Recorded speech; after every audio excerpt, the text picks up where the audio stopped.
Good morning students. Today we are learn subject Hindi Sulabh Bharati 7वीं कक्षा। तो आज हम लोग सीखने वाले हैं चैप्टर नंबर 4 शब्द संपदा। तो इस चैप्टर के लेखक है डॉक्टर सूर्यनारायण रणसुभे। इनका जन्म 7 अगस्त 1942 में गुलबर्गा कर्नाटक में हुआ। रचनाएं लगभग 65 पुस्तकें, अनुवाद का समाजशास्त्र तथा हिंदी कथा साहित्य और देश विभाजन उल्लेखनीय है। परिचय। डॉक्टर रणसुभे जी मराठी भाषी हिंदी लेखक, प्राध्यापक, अनुवादक, समीक्षक के रूप में जाने जाते हैं।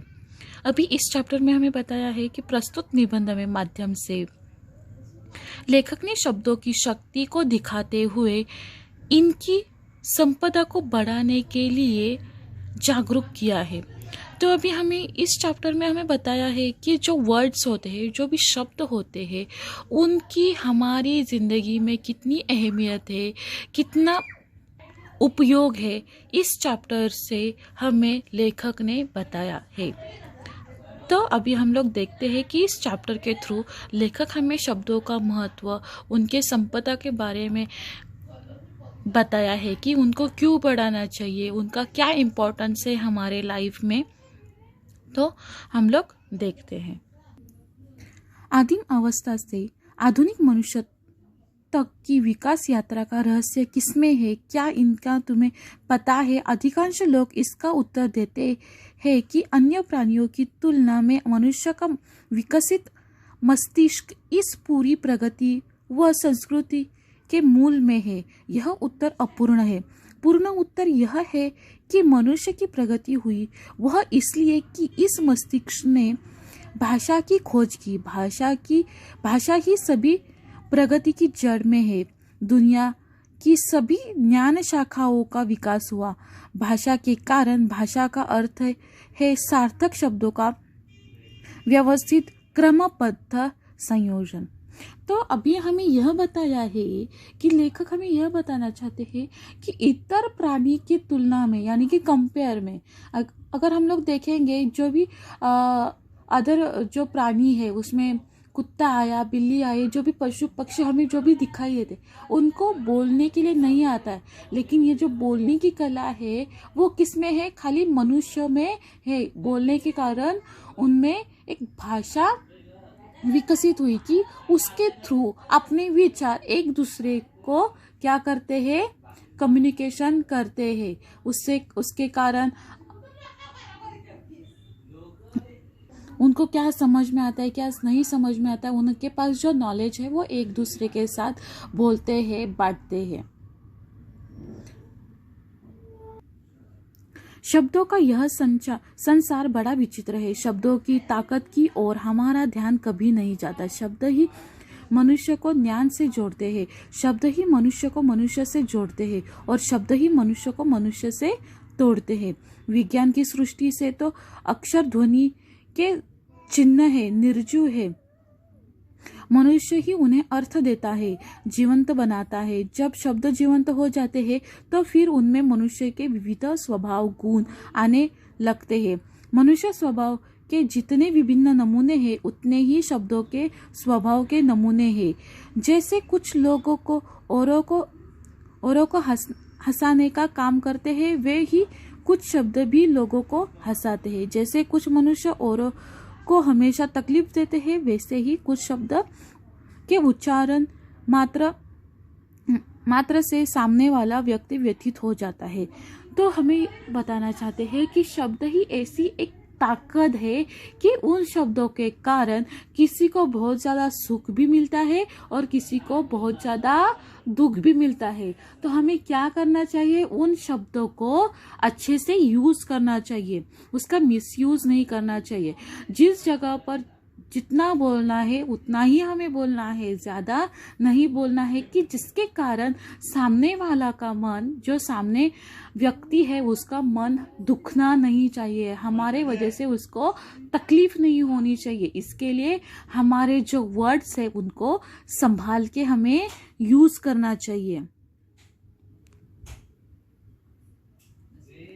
कई बार तो ऐसे शब्दों को सुनकर वह रोने भी लगता है। कुछ लोग बड़े प्रिय होते हैं, वैसे ही कुछ शब्द भी बहुत प्रिय होते हैं। उन्हें बार बार सुनने की, गुनगुनाने की इच्छा होती है। एक और शब्द धोखा देने वाला है, कुछ निरर्थक होते हैं, तो दूसरी ओर कुछ शब्द बहुत सज्जन, सात्विक, सभ्य और सुसंस्कृत होते हैं। कुछ शब्द निष्क्रिय बना देते हैं कि कुछ मत करो, जो भाग्य में है वह तो मिल ही जाएगा, नहीं है तो नहीं मिलेगा। न्यूटन ने कहा है कि किसी भी काम की सफलता के लिए 90% परिश्रम की, 5% बुद्धि की और 5% संयोग की जरूरत होती है। परंतु याद रखिए, किसी भी काम को पूर्णत्व देने के लिए 90% कठोर परिश्रम की जरूरत होती है। ऐसे शब्द जो हमें निष्क्रिय करते हैं, उन्हें हमें अपने जीवन व्यवहार से निकाल बाहर करना चाहिए। अभी न्यूटन ने हमें यह बताया है कि जो 90% लोग परिश्रम करते हैं, उनको ही क्या मिलती है, सफलता मिलती है। और जिन शब्दों से हमें तकलीफ होती है, जिनके कारण हम अस्वस्थ होते हैं, उन शब्दों को हमें हमारे जीवन से निकाल देना चाहिए, उनको हमारे जीवन से बाहर कर देना चाहिए, कि जिससे हम लोग को तकलीफ नहीं होनी चाहिए।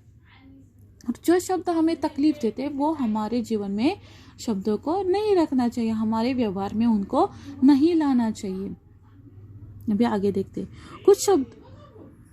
कुछ भाषाओं के शब्द किसी भी अन्य भाषा से मित्रता कर लेते हैं और उन्हीं में से एक बन जाते हैं। जैसे आपके मित्रों से कुछ ऐसे हैं जो सबसे घुल मिल सकते हैं, कुछ ऐसे होते हैं कि वे औरों से मित्रता नहीं कर पाते। शब्दों का भी ऐसा ही स्वभाव है। विशेषकर अंग्रेजी भाषा के कई शब्द जिस किसी प्रदेश में गए, वहाँ की भाषाओं में घुल मिल गए। जैसे बस, रेल, कार, रेडियो स्टेशन आदि।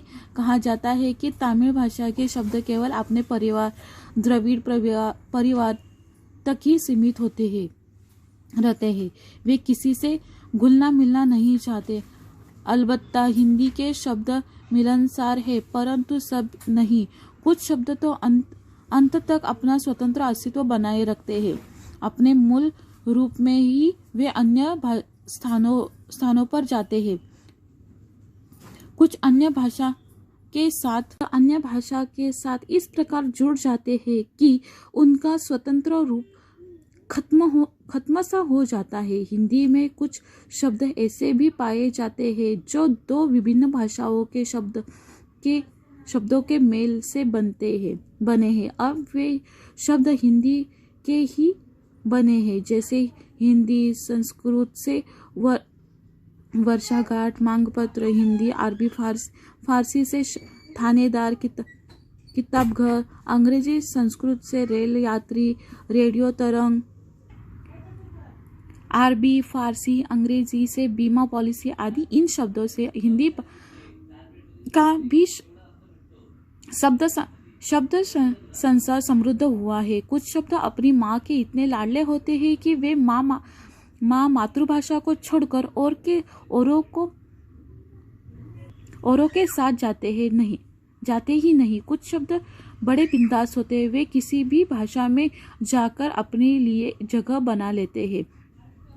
शब्दों के इस प्रकार बाहर जाने से और अन्य अनेक भाषाओं के शब्दों के आने से हमारी भाषा समृद्ध होती है। विशेषता वे शब्द जिनके लिए हमारे पास प्रतिशब्द नहीं होते हैं।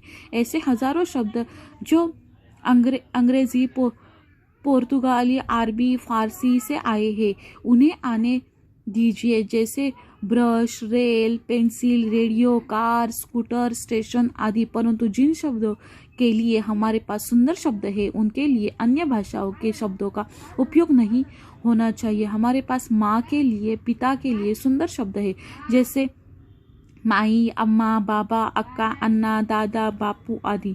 अब इन्हें छोड़ मम्मी, डैडी कहना अपनी भाषा के सुंदर शब्दों को अपमानित करता है।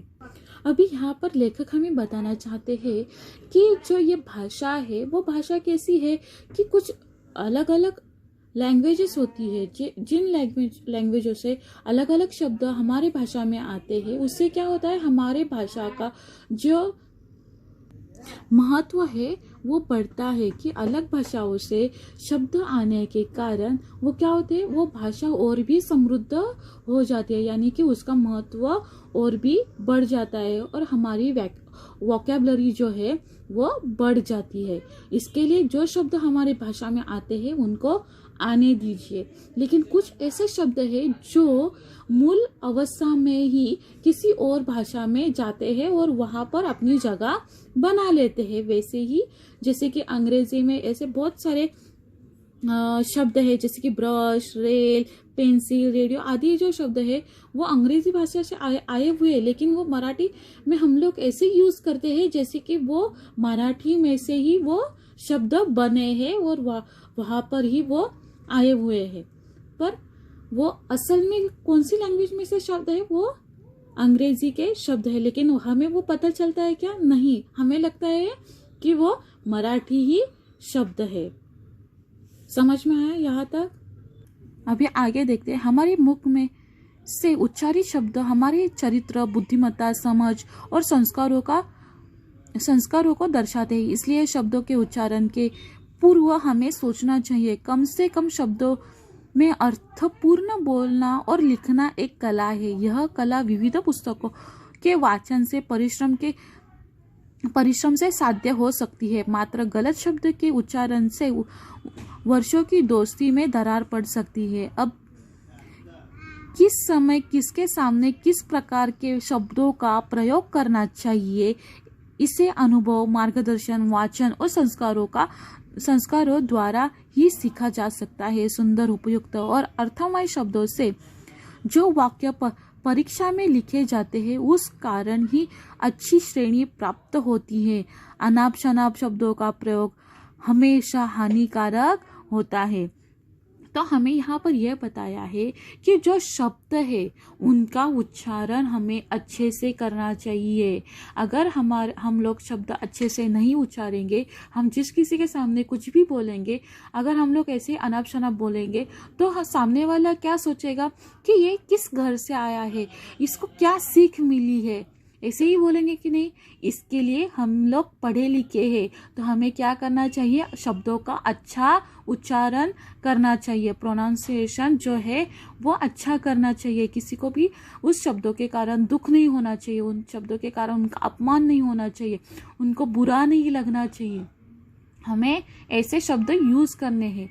और ये शब्द हमारे कैसे बढ़ेंगे, जैसे कि हम लोग जो बुक्स है वो पढ़ेंगे, अच्छी रीडिंग करेंगे तो ही हमारी वोकैबुलरी जो है वो बढ़ पाएगी। नहीं तो नहीं, हमारे शब्द हमें नए नहीं मिल पाएंगे। हमारी लिमिटेड शब्द जो है वो हमारे पास रहेंगे। लेकिन ज़्यादा वोकैबुलरी रहेगी तो हम लोग क्या कर सकते हैं, किधर भी अच्छी तरह से बात कर सकते हैं और हमारा जो कहना है किसी दूसरों को समझा सकते हैं। इसके लिए हमें क्या करना चाहिए, ज़्यादा से ज़्यादा जितना हो सकता है उतना हमें रीडिंग करनी चाहिए। प्रत्येक व्यक्ति के पास स्वयं की शब्द संपदा होती है। इस शब्द संपदा को बढ़ाने के लिए साहित्य के वाचन ही जरूरत होती है। शब्द के विभिन्न अर्थों का जानने के लिए शब्दकोश की भी जरूरत होती है। शब्दकोश का एक पन्ना रोज एकाग्रता से पढ़ेंगे तो शब्द संपदा की शक्ति का पता चल जाएगा। अब तय करो कि अपनी शब्द संपदा बढ़ानी है और इसके लिए वाचन संस्कृति को बढ़ाओ, पढ़ना शुरू करो। तुम भी शब्द संपदा के मालिक हो जाओ। हमें लेखक बताना चाहता है कि हमें हमारी शब्द संपदा बढ़ानी है। इसके लिए हमें वाचन करना चाहिए और हमें क्या करना है, रोज एक पन्ना तो पढ़ना ही चाहिए। ये हमें आज तय करना है। सब लोग पढ़ोगे कि नहीं, सबको अच्छे तरह से रीडिंग करनी है, जितनी हो सकती है, जहाँ पर हो सकती है उतनी हमें रीडिंग करनी है। हम लोग जितनी रीडिंग करेंगे उतना हमें ही फायदा है। समझ में आया आप सभी लोग को? तो आज से सब लोग क्या करेंगे, रीडिंग के ऊपर ज्यादा ध्यान देंगे। जितना हो सकता है उतना रीडिंग करोगे कि नहीं? रोज एक पेज रीड करोगे? ओके, रोज एक पेज रीड करना है, कोई भी लैंग्वेज में, वो मराठी हो, हिंदी हो, इंग्लिश हो, पर हमें रोज एक पेज रीड करना है। ऐसा नहीं है कि स्कूल होगी तो ही रीडिंग करनी है, स्कूल नहीं है, छुट्टी है, हॉलीडे है तो हम लोग रीड नहीं करेंगे। ऐसा नहीं, खुद के मन से तय करो कि हमें रीडिंग करनी है। करोगे ना? Okay, very good. तो आज से सब लोग रीडिंग करेंगे। ओके, तो यहाँ पर जो शब्द है न, शब्द वाटिका में से वो सारे शब्द वन टाइम अपने नोटबुक में लिखना है।